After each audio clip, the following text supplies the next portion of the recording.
उसके बाद स्वाभिमान मोर्चा द्वारा एक मुझे पत्र प्राप्त होता है। उसमें कहा जाता है कि आपको महासचिव पद से आपको हटा दिया गया है।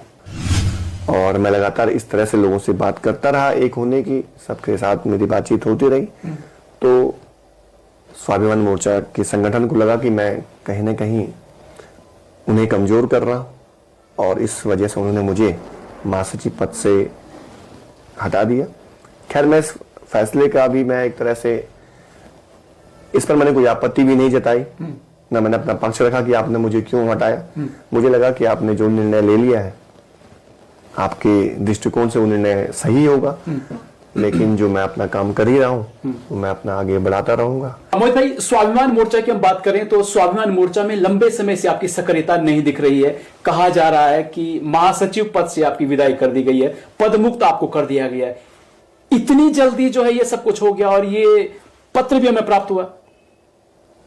जी देखिए, उत्तराखंड स्वाभिमान मोर्चा में मैं लगातार इस बात को उठा रहा था अपने साथियों के बीच कि हमको एक पार्टी को मजबूत करना होगा, क्योंकि अभी हमारा रजिस्ट्रेशन नहीं हुआ है और रजिस्ट्रेशन होने में समय लग रहा है, बहुत समय हो गया है और चुनाव भी नजदीक है।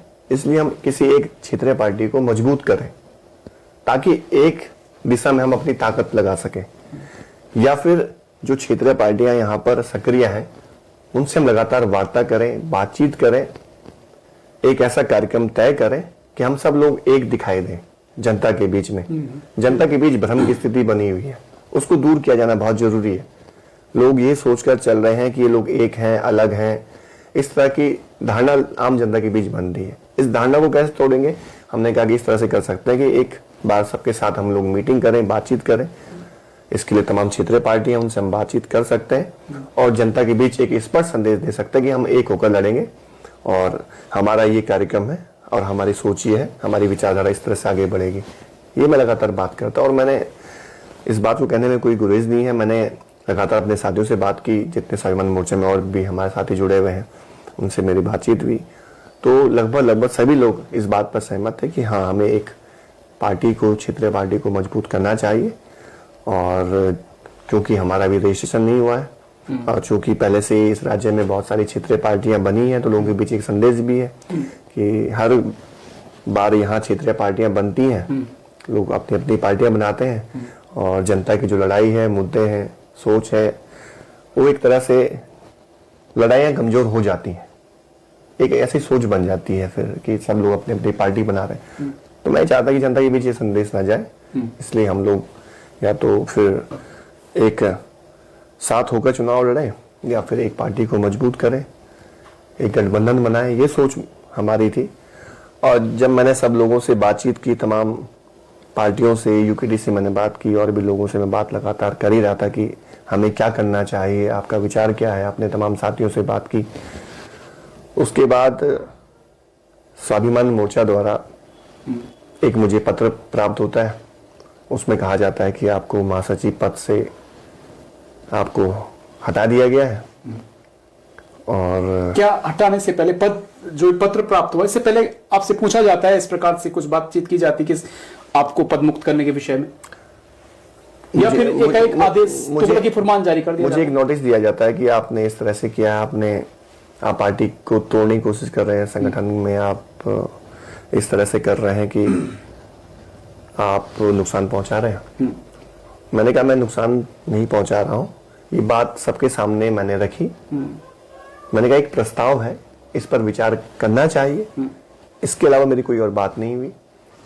और मीटिंग में भी मैंने बात ये प्रमुखता से रखी थी और ऋषिकेश में भी एक बैठक हुई, उसमें मैंने बात रखी। मैंने कहा ये प्रस्ताव है, इस पर आप मनन करिए, अगर आप सभी को ये प्रस्ताव मंजूर है तो हम इस पर विचार कर सकते हैं, हम तमाम तरह से आगे बढ़ सकते हैं।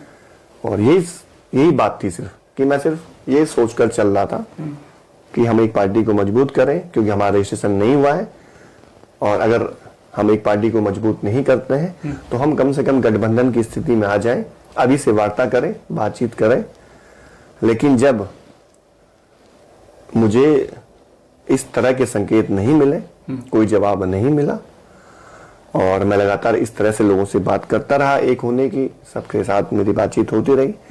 तो स्वाभिमान मोर्चा के संगठन को लगा कि मैं कहीं ना कहीं उन्हें कमजोर कर रहा हूं और इस वजह से उन्होंने मुझे महासचिव पद से हटा दिया। खैर, मैं इस फैसले का भी मैं एक तरह से इस पर मैंने कोई आपत्ति भी नहीं जताई, ना मैंने अपना पक्ष रखा कि आपने मुझे क्यों हटाया। मुझे लगा कि आपने जो निर्णय ले लिया है आपके दृष्टिकोण से वो निर्णय सही होगा, लेकिन जो मैं अपना काम कर ही रहा हूँ वो मैं अपना आगे बढ़ाता रहूंगा। और आज भी मेरी सभी से बातचीत होती है, स्वाभिमान मोर्चा के तमाम जितने भी हमारे साथी हैं उनसे मेरी अच्छी बातचीत है, जितने भी हैं। लेकिन इतना है कि मेरी सोच हमेशा से रही है कि बातचीत और संवाद होना चाहिए। हम बातचीत के जरिए ही किसी नतीजे पर पहुंच सकते हैं।